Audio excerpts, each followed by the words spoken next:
Assalamualaikum warahmatullahi wabarakatuh. Alhamdulillah wassalatu wassalamu ala rasulillah wa ala alihi washabihi wa mawala.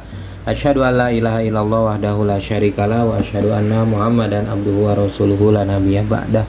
Amma ba'du. Teman-teman semuanya, bertemu lagi bersama saya. Mari kita lanjutkan membahas tentang toharoh. Tadi sudah membahas tentang dasar-dasarnya air ya.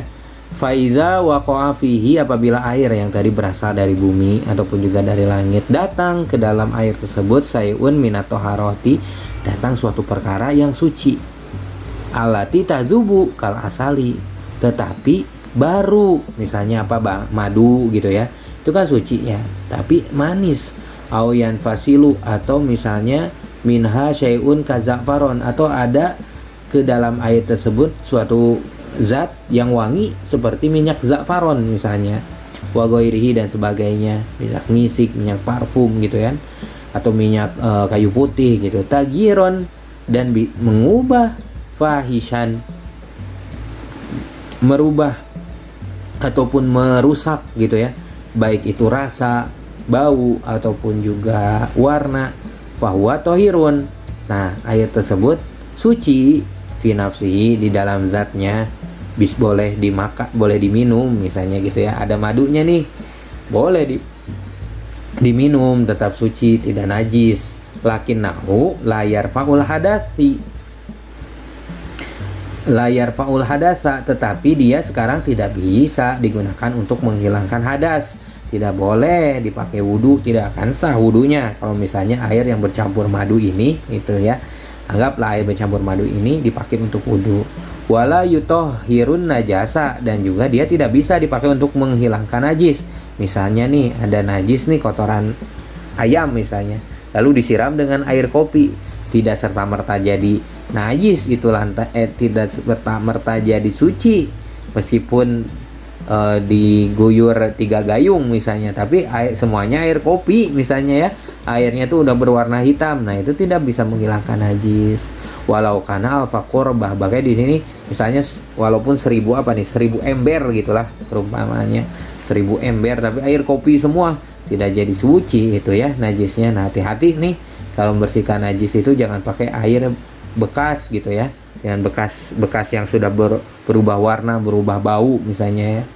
Wa mislahul ma'ul mustakmalu, dan demikian pula misalnya ada air mustakmal. Nah, in kana aqallu min qulatain, apabila syaratnya airnya itu kurang dari 2 kulah.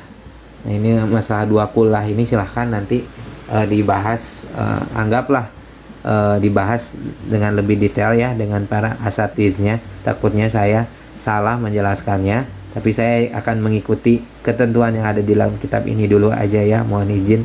Min kulata ini dari 2 kulah, walam yatagoyar bin najasati, dan si air ini tidak berubah ataupun tidak didatangi najis. Nah, ini juga air mustakmal ini suci gitu ya, tetapi dia kalau misalnya lebih sedikit dari 2 kulah, dia tidak bisa gitu dipakai untuk wudhu, dipakai untuk membersihkan najis, tidak boleh, jadi tidak sah kalau misalnya airnya sedikit, kurang dari 2 kulah.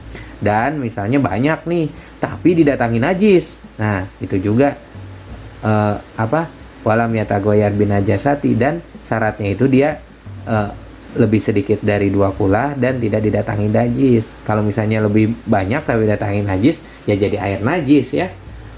Wal mustakmalu huwallazi rufi'a bihi hadasu, dan apakah itu air mustakmal? Di sini dijelaskan wal mustakmalu, air mustakmal ini huwaladzi rufi'a bihi hadasu, yaitu air yang pernah dipakai untuk mengangkat hadas, misalnya untuk bekas mandi junub gitu, ditampung lagi, dipakai lagi. Nah, menurut kitab ini itu tidak bisa dipakai wudhu kalau misalnya jumlahnya sedikit ya, kurang dari 2 kula, au uzilat, atau misalnya bihi najasatu, atau misalnya dia itu